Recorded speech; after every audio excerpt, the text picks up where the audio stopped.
Hey guys, it's COREROSS and World War 6 News. So the new season, Operation High Stakes, has now been out for a day, and we've got some news to give you, and that is to do with two nerfs to Denari. So in my Mythbusters, I discovered that there was one nerf with the launch. There's actually a second one as well. And that additional nerf is that the lasers now do 15 damage rather than 20. That's on top of the other nerf, which is that the lasers now take 8 seconds to recharge rather than 4. Now, I am a little bit worried about this because I think the damage nerf is maybe a little bit too much. Now, it does come down to how this guy's played in like a month. If some incredible strategies come out where he does become extremely powerful, this will end up being the correct thing to do.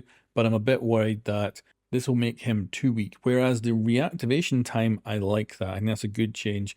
The damage, not so sure about. And they do say that both of these changes are due to feedback. Now, I will say, we had like 3 days where we could actually play him on the test server before he broke, and then we could not play him again, which makes it very hard to give constructive feedback on how this operator is going to perform. If there is a mid-season balancing for this season, I would love to see potentially a Denari buff if he's just not performing that great by the time we get to mid-season, because I think that will give us an idea of how he's doing and give that damage back if he's underperforming. And then we do have good news, and that is the new season appears to be working. Whereas the last season, it was full of exploits and bugs.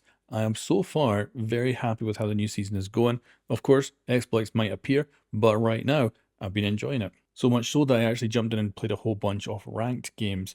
Whereas last season, I actually waited till the last 2 weeks to go and play ranked. Although there is something that is broken, and that is the streamer mode on console. I don't know if it's the same on PC, but on console, it just doesn't appear to be working, as I was looking forward to anonymizing all the names on both teams, and it just doesn't seem to be kicking in at all. But thankfully that does not affect gameplay.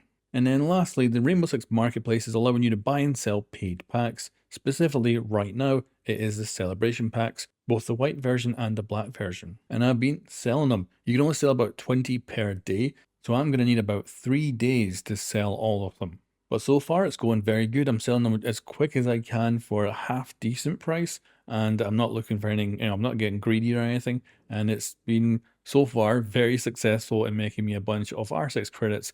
But certainly what I don't know is if it would have been better to sell the contents of each pack rather than the pack themselves. However, I'm quite happy with how much R6 credits I'm making right now.